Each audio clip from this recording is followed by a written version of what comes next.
नमस्कार दोस्तों, इस वक्त हम हैं सकोत्ती के हितकारी किसान इंटर कॉलेज में और इसी इंटर कॉलेज के प्रांगण में आप पीछे की तरफ देखोगे तो महाराजा सूरजमल जी की प्रतिमा का 29 तारीख को अनावरण होना है। और लगातार सकोत्ती गांव हो या आसपास के दूसरे गांव भी हो, एक परिवार की तरह, एक इकाई की तरह इस आयोजन को सफल बनाने में लगे हैं। और पूर्व केंद्रीय मंत्री संजीव बालियान जी, जो कि इस समारोह में विशिष्ट अतिथि होंगे, वो भी आज यहाँ पहुंचे हैं। तो किस तरह का माहौल इस कार्यक्रम को लेके है, जानने की कोशिश करते हैं। तो मंत्री जी, महाराज साहब की मूर्ति का अनावरण है 29 तारीख को, और ऐसा लग रहा है कि अच्छा खासा जन सैलाब यहाँ उमड़ेगा। इस कार्यक्रम को लेकर क्या कहना चाहेंगे आप? देखिए, एक तो सकोती गांव ने बहुत बड़ा इनिशिएटिव लिया है। एक गांव ने कई जिलों को आमंत्रित भी किया है और मुझे लगता है कि उत्तर प्रदेश में महाराजा सूरजमल की पहली प्रतिमा है जो लगने जा रही है। और एक ऐसा योद्धा जिसने 80 लड़ाइयाँ लड़ी हो और कभी ना हारा हो। और मुगलों के खिलाफ अगर लड़ाइयों में सबसे कोई बड़ा नाम है तो महाराजा सूरजमल है। तो उनकी प्रतिमा यहाँ स्थापित की जा रही है। तो उसमें मुझे लगता है कि कई कार्यक्रम ऐसे होते हैं उसमें स्वाभाविक लोगों का रुझान हो जाता है। एक किसी से पूछो कि भाई कहाँ जाना है 29 को, तो सबके मन में है कि नहीं बस सकोती चलेंगे। तो ये सकोती गांव की मेहनत है कि जो इस तरह से सब लोग चारों तरफ से हर गांव में गए हैं, इन गांव में जाके लोगों को आमंत्रित किया है। तो मुझे लगा एक बहुत बड़ी संख्या में इसमें लोग निश्चित रूप से सम्मिलित होंगे। सिर्फ मेरठ जनपद में ये कार्यक्रम हो रहा है, लेकिन मुजफ्फरनगर में, बागपत में, पश्चिम उत्तर प्रदेश के दूसरे जनपदों में और कई दूसरे राज्यों में भी इस कार्यक्रम को लेकर उत्साह माना जा रहा है कि भाई है। और कई स्टेट से लोग यहाँ पहुँचेंगे।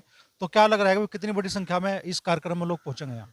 देखिए, आसपास के ज़िले नहीं, मुझे तो ऐसी उम्मीद है कि शायद देश का कोई सा प्रांत ना बचे जिससे कुछ न कुछ लोग उनकी भागीदारी ज़रूर रहेगी।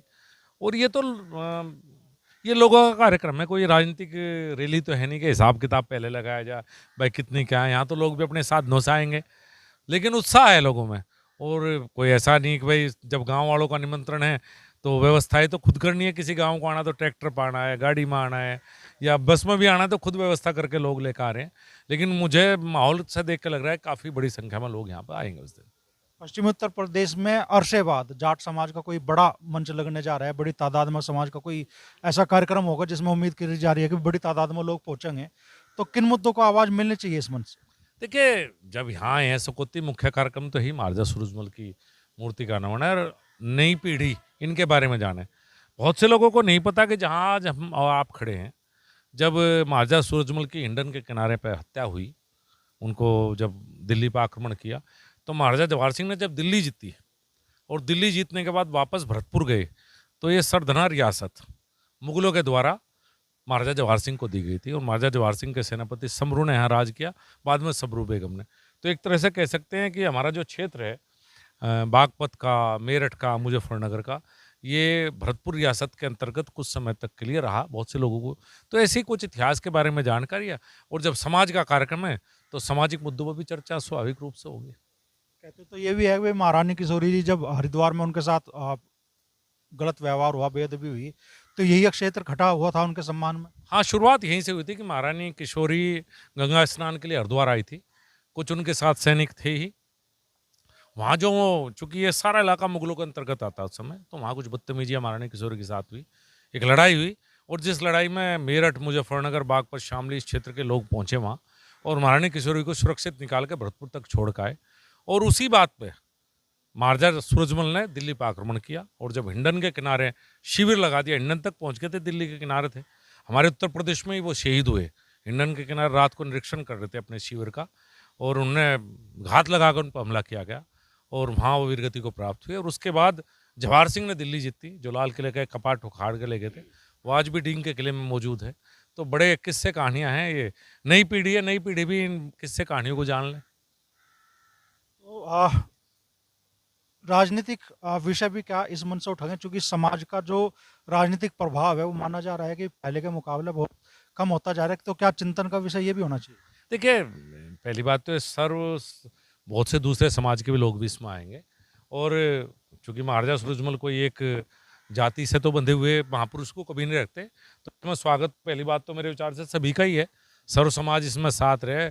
और दूसरी बात यह है कि सभी राजनीतिक दलों से जुड़े हुए लोग भी आ रहे हैं।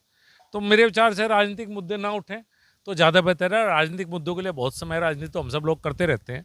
ये एक यहाँ सामाजिक मुद्दे उठें और समाज के हित की कोई बात हो, राष्ट्र हित की बात हो, वो ज़्यादा अच्छा रहेगा मेरे विचार से तो ये। क्योंकि अलग अलग पॉलिटिकल पार्टियों से जुड़े नेता यहाँ पर आ रहे हैं। पंजाब के चीफ मिनिस्टर आ रहे हैं भगवंत मान साहब, हनुमान बेनीवाल जी आ रहे हैं, और उसके अलावा भी कहीं बड़ी राजनीतिक हस्तियां माना जा रहा है इस मंच का मंच पर साझा होगी। और खासतौर पे ये दो हस्तियां तो आपके साथ संसद में भी रही है, आपके साथ काफ़ी अच्छे दोस्ताना संबंध भी बताया जाता है इनके रहे। हाँ, हम साथ रहे हैं। मान साहब और मैं तो 2014 से साथ रहे थे। हनुमान बेनीवाल जी 2019 में आए हैं और अच्छी मित्रता, इसमें कहीं कोई दोहराई नहीं कि हमारी उनकी अच्छी मित्रता रही है। हम अलग-अलग पार्टियों में काम करते रहे, विचारधारा हमारी राजनीतिक रूप से अलग रही, लेकिन अलग विचारधारा होने के बाद भी अच्छे संबंध रखे जा सकते हैं समाज में। और मैं तो कई बार जब गाँव में तनाव होता है तो मैं गाँव वालों को भी बात कहता हूँ, भाई आप भी क्यों तनाव कर रहे हैं? भाई जिसकी जहाँ सोच है वहीं वोट देनी चाहिए, वो एक अलग बात है, राजनीतिक अलग है। ये सामाजिक मुद्दा है, इसमें हम सब लोग साथ बैठ के बात करेंगे।